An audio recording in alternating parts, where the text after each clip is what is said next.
to a brand new episode of Smile with Prachi. This is Prachi, and gosh, have I missed saying that line for the longest time. It feels like I was gone forever. Anyway, so we are restarting our series, and you know the drill, you know how we go about with things here. I'll read out letters anonymously. We'll protect the identity of the writers, we'll give them fake names. We'll read out their letters, their stories, their concerns, and the rest will follow. If you're a new viewer, just keep watching. This is a wonderful channel. And if you have any questions of your own, if you have any stories to share, here is my email ID. I will also put this down in the description box below. So starting with the first writer of the day. What do we call the first writer of the day? Of course, as usual, I don't have. We'll call the first writer of the day Folder. Okay. Folder says, "Hi Prachi. My sister-in-law is always gifting me used old things. It was my birthday last week and she gifted me a handbag. Made a big deal about it too, making sure everyone heard about how generous she is to gift me a Michael Kors purse. However, what nobody knows is that there were tiny stains on the inside, powdery leftovers in one of the compartments, and visible marks on the underside of the bag too. It was very clearly a used bag. And this isn't the first time. She has absolutely, always, without exception, only gifted me used stuff. I feel insulted with her behavior. Like what? I can't afford to buy my own things. I earn way more than her and have a handbag collection of my own. I would much rather she gifted me nothing than insult me with her hand-me-downs, which I have to so graciously accept. Not to mention, which also convinces people what an angel she is and puts me in pressure to gift her something nice when it's her birthday. I want to confront her this time and call out her behavior. However, me and my husband are just concerned what a big fight this will lead to. We already have a pretty tense relationship with his parents and both his siblings. What should I do?" Folder, I wish you had mentioned if she does that only with you or if she does that with everybody, because that will tell a lot. I'll tell you how this makes a difference. If she is gifting used old stuff to everybody, that's just how she is. Generally, when people do that, it's not because they want to manipulate or hurt you or anything. It's just that they think that they are being smart. They're getting rid of their old stuff and pretending to be more gracious than they actually are. I'm sorry, but for the lack of a better word, it's just a bit of cheap behavior. When people do that with everybody, that's just their habit. So we will not take it that personally. It's still wrong, but we will not take it that personally. However, just in case she is gifting everybody else in the family good stuff, it's only you that she is gifting old used things to, then I think it's a little bit more personal. She might be trying to say something. Okay, so you look at the two possible circumstances, see which one fits into your scenario, if she's gifting it to everybody, you stuff to everybody, or if she's specifically targeting you. Now, there are multiple ways of handling this. Okay, before we move to that, one very important lesson that I want to share with you all, and by the way, this is very, very common. Just so you know, even I have relatives who have gifted me used stuff, who keep gifting me used stuff even today. We all have relatives like that. Okay, but if they are gifting you old used things, you don't have to make a big deal and be very thankful. If they ask you, "How did you like your gift? Tell me about it. It's a Michael Kors purse." Say, "Well, thanks for coming to the party. We'll talk about the purse later." Don't talk about this in front of everyone, but talk about the purse later. Or you can just say something simply like, "It's not really my style. Thanks for being so thoughtful, but it's not really my style." The reason why I'm saying this is, number one, when you tell someone that you're really grateful for a gift, okay, even though it's a used old dirty bag, it's a used old dirty gift, if you keep saying thank you, it gives them the confidence to do it again. It makes them feel like, "Oh, I pulled this off really well, maybe I can do it again." And number two, they can also come back and say, "Oh, if you like your purse so much, why aren't you using it? I gifted you that purse 3 months back. Why are you not using it?"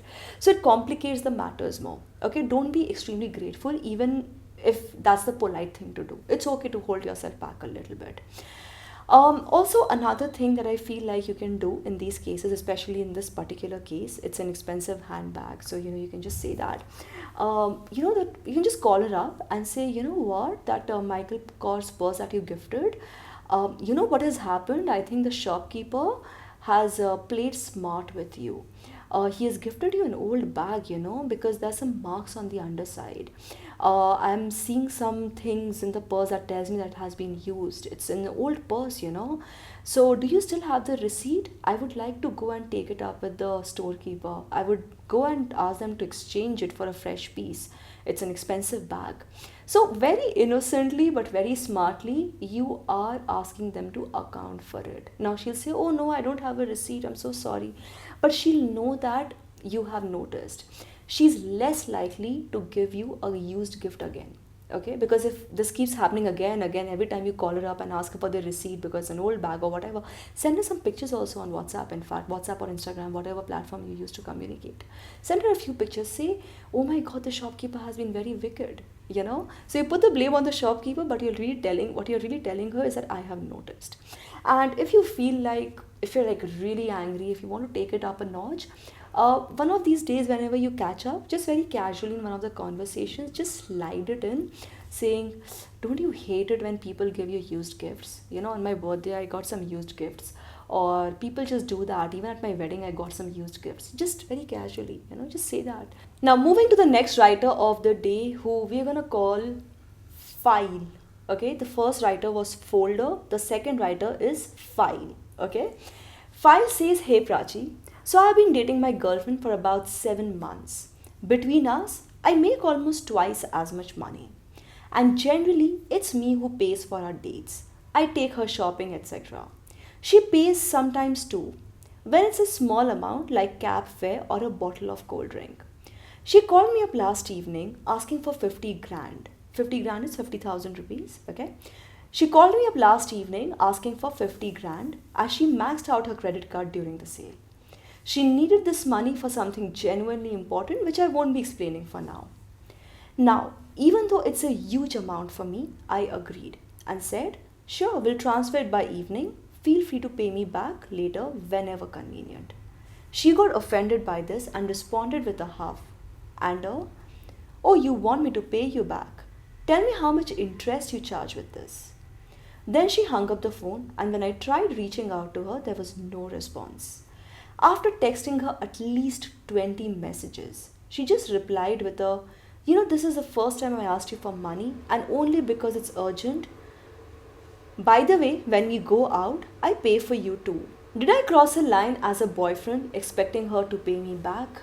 File, if you're a regular viewer on my channel, you might have already seen me talk about equality for women, right? I'm a feminist, I talk about women empowerment. But here's the catch. A lot of times when we talk about equality for women, a lot of times you forget that it also means sharing the responsibilities. Otherwise, it's not equality. Then we are just suppressing men, and that's not right. That's not good for the growth of the society. So the bottom line is, strong, independent women also need to take up their own responsibilities. Why do I talk about this? Because the last sentence of your letter, where you say, as a boyfriend, did I do something wrong? No, you didn't do anything wrong. If the roles were reversed, if this was a woman saying to her boyfriend, okay, if this was a woman saying to her boyfriend, okay, I'll give you 50,000 rupees, but pay me back whenever you can, and the guy getting offended, how do you think you would have felt about that? So a lot of times when you feel that, is this right, as a guy, have I done this, just reverse the roles. Okay, there's nothing wrong with that, because we are talking about equality in the society that benefits women, but it should not suppress men, right? That's the right thing to do. And this is coming from me as a woman who's a big advocate of equality for women. I'm a big feminist, but we can't be harming men in the process, right? So remember that it is your right to demand equality as well. Now, see, there are multiple aspects to it. I will not point a finger at your girlfriend yet and say that she is wrong, because I don't know where she's coming from. I personally know a lot of women. I know a lot of women who genuinely think it's okay to behave like that. They're not trying to harm men, but they genuinely think it's okay to behave like that. So I will not say go break up, she's bad, she's evil. No. But I will tell you to be careful. Okay? Now, obviously, you guys are in a relationship, and the expenses cannot always be divided equally. You cannot count every last penny that is being spent and go half-seas every time. One of you will spend more, and generally the person who makes more money spends a little bit more, and that's okay. However, there should not be a huge disparity. If you feel like you're spending 95% of the times and your girlfriend is only paying very very small amounts, very very little amounts, because of what you mentioned in your letter, that she only pays on small amounts, just take a mental note of that. Okay. This could be a manipulative tactics. A lot of people do that. They try to make it look like they're spending money, okay, by spending in a lot of small places, but when it comes to a big expense, they just sit back and watch. So if you feel like it's happening over and over again, you guys have been dating for 7 months, you will have lots of references to go back and think about. Think hard. It's very very important. Okay. But I would also want you to remember that it cannot be a complete 50-50 expense. There will be some disparity. So if you feel like you're spending slightly more than her, that's okay. So think about that. Another thing that I want you to really really think about hard is when she said, I also pay for you when we go out, right, in that text. Where do you think she was coming from? What does it mean? Now, as for what's right and what's wrong in this case, 50,000 is a lot of money, right? For most people, of course, 50,000 rupees is a lot of money, and I understand it's a lot of money for you, like you mentioned in your letter. Now, your finances are not joined yet. You guys are not married, you guys have not been dating for so long, it's just 7 months. You're still in that phase where you're getting to know each other in a much deeper level. And of course, it's a lifelong process. But the first 7 months are pretty early stage of a relationship if you really look at it. Honestly, you have every right to be angry right now as well at her behavior, because you offered to help her when she asked for help. So if she's throwing these tantrums, you can take a step back, put your foot down and say, listen, our finances are not joined. I don't know what gave you the impression. Maybe I gave you the impression. But our finances are different. I'm earning money, you are earning money. I'm here to help you. But I also need that 50,000 rupees for my own expenses. But put your foot down, don't be apologetic about it, and tell her that this is how things are. And after that, let things run its course. If she completely refuses to still meet you, if she refuses to talk to you properly, and if this is what goes on, maybe it's time to reconsider the relationship. Okay. People have to shoulder their own responsibilities. Like, I have been married for 6.5 years almost now. Both me and my husband, we are earning money. Both me and my husband, we have our roles divided now. These are the things that I will do, these are the things you will take care of, kind of. We help each other with our responsibilities. Is it divided 100% equally? No, of course not. There is a mismatch in everything. There is a mismatch. But it's okay. We both are trying. We both want to be fair to each other. And that is very important. Okay? So keep that in mind. And for the rest of my viewers, like I always say, if you have any suggestions, any comments, anything to share with the two writers of the day, the first writer was Folder. The second writer, we are calling him File. Okay, Folder and File. Please share your comments in the comment section below. I'm sure they would love to hear from you. If you have any similar stories of your own, please share them in the comment section below. And yeah, as for this video, guys, thank you for watching. Have a great weekend, everybody. Don't forget, you can write your letters to me on this email ID, and don't forget to follow me on Instagram for more. Thanks for watching, and bye bye.